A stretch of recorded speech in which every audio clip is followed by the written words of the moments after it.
আমি রমজান মাসে দিনের বেলায় আমার স্ত্রীর সাথে ফিজিক্যাল ইন্টিমেসিতে চলে গেছে, ভুল করে ফেলছি। আমরা জানি যে রমাদানে আমরা কিছু কাজ করতে পারি না।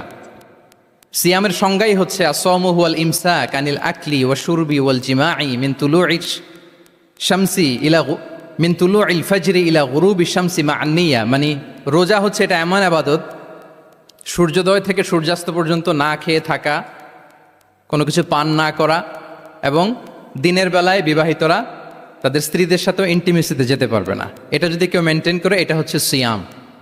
তো সাহাবী বলি, ইয়া রাসূলুল্লাহ, আমি তো শেষ, আমি তো দিনের বেলা ভুল করে ফেলছি, আমি তো আমার স্ত্রীর সাথে মেলামেশা করে ফেলছি, এখন কি করব? তো এটার আবার একটা বড় পেনাল্টি আছে। আপনারা যারা জানেন যে ইচ্ছাকৃত রোজা ভাঙলে কাজাও করতে হয়, কাফারাও দিতে হয়। কাজা মানে একটা রোজার জন্য একটা রোজা, আর কাফারা মানে হচ্ছে আরও 60টা রোজা রাখতে হবে। কয়েকটা জিনিস আছে, বেসিক্যালি 3টা।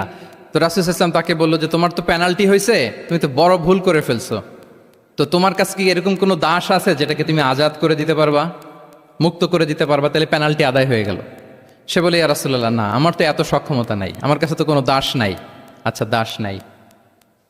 তো রাসূল সাল্লাল্লাহু আলাইহি ওয়াসাল্লাম বললেন, তাইলে তুমি টানা 2 মাস রোজা রাখতে হবে, তাইলেও পেনাল্টি হয়ে যাবে, আদায় হয়ে যাবে, পারবা? সে বলে, ইয়া রাসূলুল্লাহ, 2 মাস রোজা রাখা তো এটা কঠিন হয়ে যায়, ইটস নট এ জোক। টানা 60 দিন কি করে রোজা রাখে? তো রাসূল সাল্লাল্লাহু আলাইহি ওয়াসাল্লাম বললেন, এটাও পারবো না, তাহলে 60 জন মিসকিনকে খাবার খাইয়ে দিতে হবে এজ এ পেনাল্টি। এটা বড় অন্যায় করে ফেলছো, 60 জন মিসকিনকে খাবার খাওয়াবে, এটা পারবা? সে বলে, ইয়া রাসূলুল্লাহ, এটাও পারবো না। তাহলে কয়টা অপশন দিয়েছিলেন রাসূল সাল্লাল্লাহু আলাইহি ওয়াসাল্লাম? আওয়াজ করে বলেন তো কয়টা? একটাও উনি পারবে না। দাসও আজাদ করতে পারবে না, 2 মাস রোজাও রাখতে পারবে না, 60 জনকে খাওয়াতেও পারবে না। তো রাসূল সাল্লাল্লাহু আলাইহি ওয়াসাল্লাম বললেন, কিছুই যখন পারবে না, কি আর করা, যাও একটু অপেক্ষা করো, দেখি কি করা যায় তোমাকে নিয়ে। তো রাসূল সাল্লাল্লাহু আলাইহি ওয়াসাল্লাম অন্যান্যদের প্রশ্নের উত্তর দিচ্ছিলেন, সময় যাচ্ছে, হঠাৎ করে রাসূল সাল্লাল্লাহু আলাইহি ওয়াসাল্লামের দরবারে 1 ঝুড়ি সাদাকার খেজুর আসলো, 1 ঝুড়ি। তো সাদাকার 1 ঝুড়ি খেজুর দেখে রাসূল সাল্লাল্লাহু আলাইহি ওয়াসাল্লাম বললেন, ওই ব্যক্তিকে ডাকো যার কিছু নাই, কিছুই করতে পারবে না। ডেকে আনা হলো।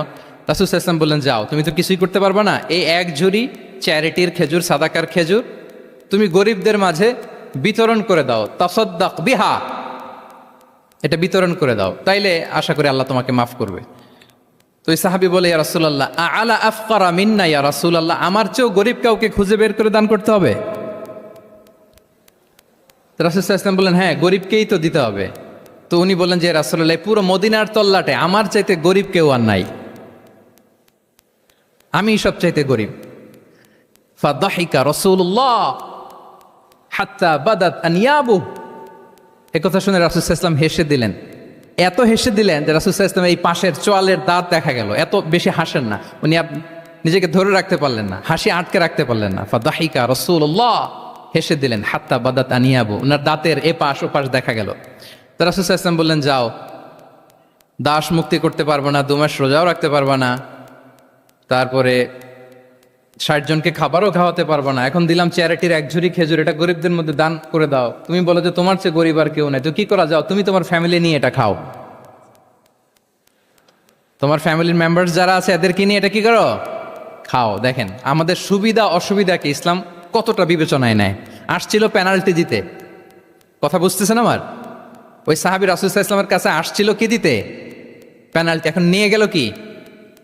1 ঝুড়ি। আল্লাহু আকবার পড়বেন না?